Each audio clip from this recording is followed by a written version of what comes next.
Well, whenever, like she said, I actually followed her out into the garage, and she was bent over, obviously in distress. The palest color of white I've probably ever seen anybody.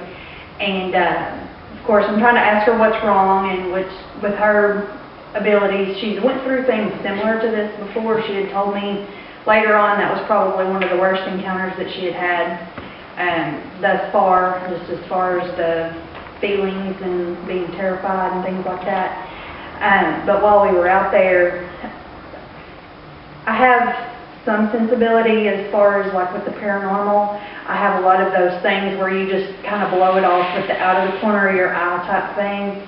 Actually, I did that out here on break today. A side note, but anyway, there was still you could tell there was a lot of activity out in the garage, because it's like everywhere you looked, you could see little shadows popping up here and there. So we finally, she explained to me she's trying to work through getting herself all put back together and in order so that she could go back in and everything. And of course, I was worried about her because I've never had any kind of encounters like that, or up to that point I'd known it. So she finally gets herself collected, and so she and I walked back in the house together. And at that point, Wesley and Chris, they're of course still back there in the bathroom next to our closet. And I guess I'll let you take up from there. At that point, we had just finished the EVP session. We went into the living room. I think Melissa and I were getting things packed up because I had a ghost tour that night we had to hurry up and get to. So we were just running out of time and everything else. We went ahead and got stuff packed up, said our goodbyes, and we were off to Branson. We decided that, hey, you know what? On the way home, let's see if we can hear anything on this voice recorder. So we plugged it through the car stereo, and we started listening. And of course, that's when we uncovered the pray. We heard in another one that I didn't put on there, there was a growl, and then the Latin, the one that was in Latin, we heard that. As soon as I heard that and the growl, I'm like, oh my God, I gotta call Chris. So I hurry up and call Chris. I'll interrupt you for a second. Before we left, we did put an EVP recorder in Brittany's room. And left it there while we were actually talking to the Cupits about what we needed to do as far as who they needed to talk to, which is our demonologist, Joe Peters. He's absolutely wonderful. And whenever we came back, Wesley actually decided to give their daughter, Brittany, which they were outside playing whenever we were doing all of this, riding bicycles, if I'm not mistaken. He decided to give her his pendant. And I'll let you explain why.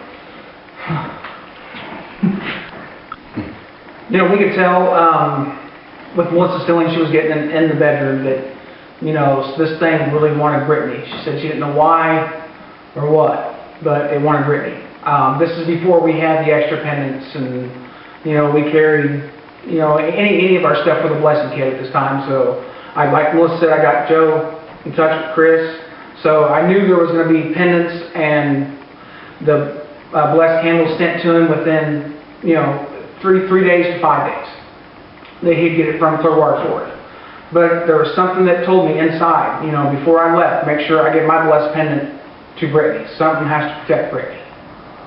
So I, just take my pendant off, ask Brittany, would you please take this? She said yes. She goes, but who's going to protect, or what's going to protect you if I take your pendant? Coming from a 9-year-old girl, I still get choked up about it sometimes now, because the simple fact is you don't find very many 9, 10-year-old kids that are going to be worried more about you than themselves. And of course, I think it's just the kid's nature. But Brittany, I found out really from that point forward, I think, how tender-hearted and how kind she really was. I knew there was something special about her. So, I give the pendant to her, just make sure I feel better, make sure I feel safer. We get in the car, get the recorder going on our way. As soon as I hear those EVPs that I mentioned, I call Chris and say, Chris, this is what we found. I said, be careful tonight. Do not sleep, do not let the kids be alone in that house. I said, if you have to go, or if they have to go to the bathroom, you're right there with them. You're at least by the door. Do it in teams. We had to do the same thing when we lived in Lowell, Arkansas, when our, family's haunting. We did everything in teams. Because I know a lot of the investigators out there know it's better to do things in twos than what it is by yourself. And of course, though, we were telling them, to make sure you guys do that stuff until we get that blessing and get things started. From this point, I'm going to let Chris, after when you guys got the blessing kit.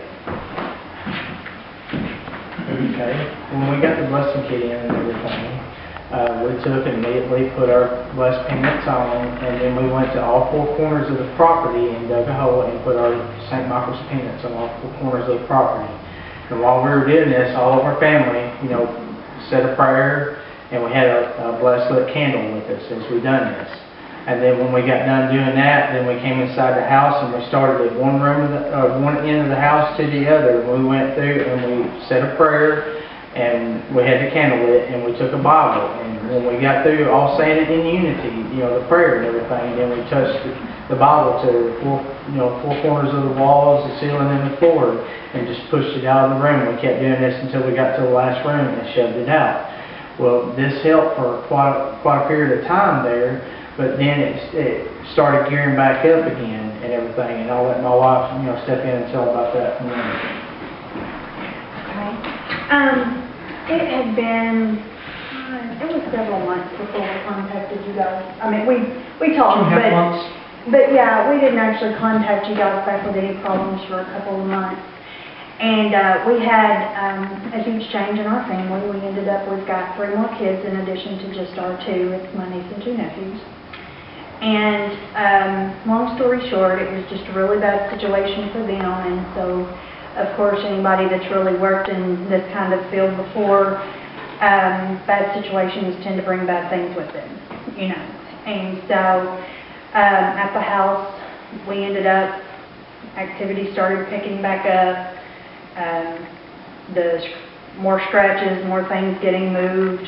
It was nothing for us to come home and every cabinet door in the kitchen be wide open, hearing things, feeling things, things waking you up. And one thing that became a very routine thing was a 3:30 in the morning call, getting you up. Not literally call, but it's like something would wake us up every morning at 3:30.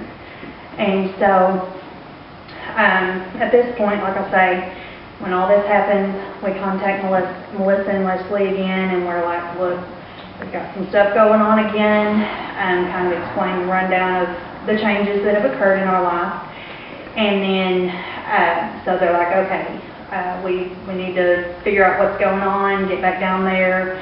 And we thought, there's power in numbers. So let everybody come down all at once, try to do a bigger blessing, and I think we actually have used a different prayer during. No, same prayer. Is it the same prayer? Okay, maybe it's the third one, I guess. Yeah.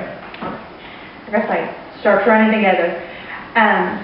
But so when we talked to Melissa and Leslie, we thought, well, we'll come down there, get out of the house for a while, thinking, leave all that stuff at the house, get out, let us all kind of clear our heads, get everything situated with ourselves. Meet them in Branson, spend the night up there, and then we all go back the next day. Well, when we get up there, we decide to meet at a McDonald's, which is on the main strip at Branson. So we get up there, we all go in there, we get our food, we're sitting down to eat, kind of sitting down, talking, going over different things with each other. And in the process, of course, the main topic at hand is what we're discussing, and Wesley and Chris and Brandon are all sitting right there pretty close to each other, discussing everything that had been going on. And my husband all of a sudden, of course, trying to tell Wesley about the different experiences that he had and how the scratches feel, and just all the different things that he's seeing here lately and all that. And so he's like, my arm is on fire. And he holds his arm out, and they all sit there and watch scratches while we're in McDonald's just start going straight up down. It's going down. It started at the elbow